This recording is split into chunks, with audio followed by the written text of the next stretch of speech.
दुसरा माझा मुद्दा आहे जे अनेक वक्त्यांनी या ठिकाणी मांडला, परळी वैजनाथ येथील महादेव मुंडे यांच्या हत्ये प्रकरण हे 22 ऑक्टोबर 2023ला परळी इथं घडलं।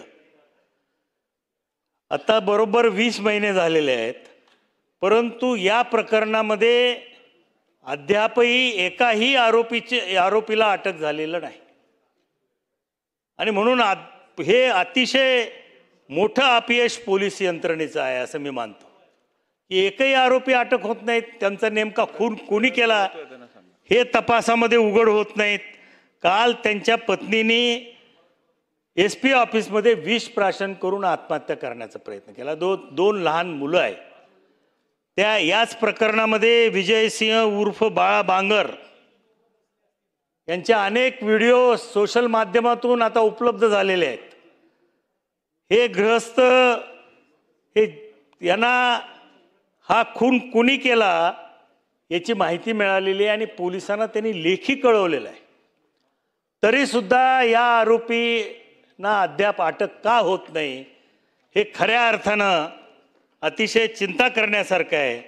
आणि म्हणून मला माननीय मुख्यमंत्र्यांना या ठिकाणी विनंती करायची आहे की ज्या पद्धतीनं तुम्ही संतोष देशमुख यांच्या हत्येतले सर्व आरोपी आज अटक केले, त्यांना जेलमध्ये टाकलं, त्यांच्यावर कारवाई चालू आहे, तसंच महादेव मुंडेच्या जी हत्या झाली त्याच्यामधले सुद्धा आरोपी पकडून त्यांना जेलमध्ये घालण्याचं काम आणि त्यांच्याविरुद्ध कडक ॲक्शन घ्यायचं कारण हे आपल्याला करावं लागणार आहे। आणि या निमित्तानं जे काही बाळा बांगर यांनी जे व्हिडिओ प्रसिद्ध केलेले आहेत त्याची नोंद कुठेतरी गृह खात्याने घेतली पाहिजे, SP नी घेतली पाहिजे, तपास अधिकाऱ्यांनी घेतली पाहिजे, कारण अतिशय महत्त्वपूर्ण माहिती ही विजयसिंह उर्फ बाळा बांगर या प्रकरणात देत आहेत। तर निश्चितपणानं सरकारने त्याची नोंद घ्यावी। आता संतोष अण्णा देशमुख सरपंच मस्साजोग यांचं 8 महिन्यापूर्वी जे काही क्रूर हत्या झाली त्या हत्येच्या संदर्भात अद्यापही ज्या लोकांनी या आरोपींना लपायला मदत केली, त्यांना पैशाचा पुरवठा केला, त्यांना गुन्हा नोंद होऊ नये म्हणून त्यांना लपवलं, अनेक नावं या विधानसभेच्या चर्चेमध्ये आम्ही दिलेले आहेत। डॉक्टर वायभसे नावाचा नांदेडचा एक डॉक्टर याच्यामध्ये आहे।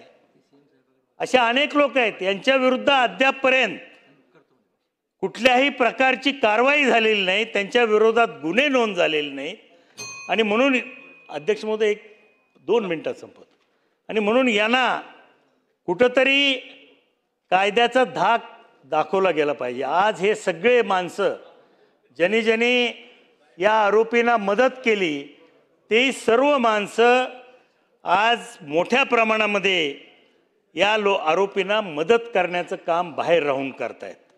आणि म्हणून CDR तपासून, त्यांचे कॉल रेकॉर्ड तपासून हे कोण आरोपी आहेत आणि त्या आरोपीच्या विरुद्ध सुद्धा या ठिकाणी गुन्हे नोंद हे केले पाहिजे। ज्या ठिकाणी संतोष देशमुख यांची हत्या झाली त्या टोल नाक्यावरती आज आरोपीचंच म्हणजे बॅनर लावले जात आहेत। कोर्टात केस असली तर हजारोच्या संख्येनं लोक तिथे येत आहेत, शेकडो गाड्या येत आहेत। हे कशाचं द्योतक आहे? अशाने कसा न्याय मिळणार आहे? आणि म्हणून माननीय मुख्यमंत्र्यांनी आणि सन्माननीय राज्यमंत्र्यांनी या ठिकाणी या संपूर्ण प्रकरणाची परत दखल घेऊन जे लोक आरोपींना या केसमध्ये मदत करत होते त्यांना आरोपी करून त्यांच्यावरती कायदेशीर कारवाई करावी एवढीच विनंती मी करतो आणि थांबतो।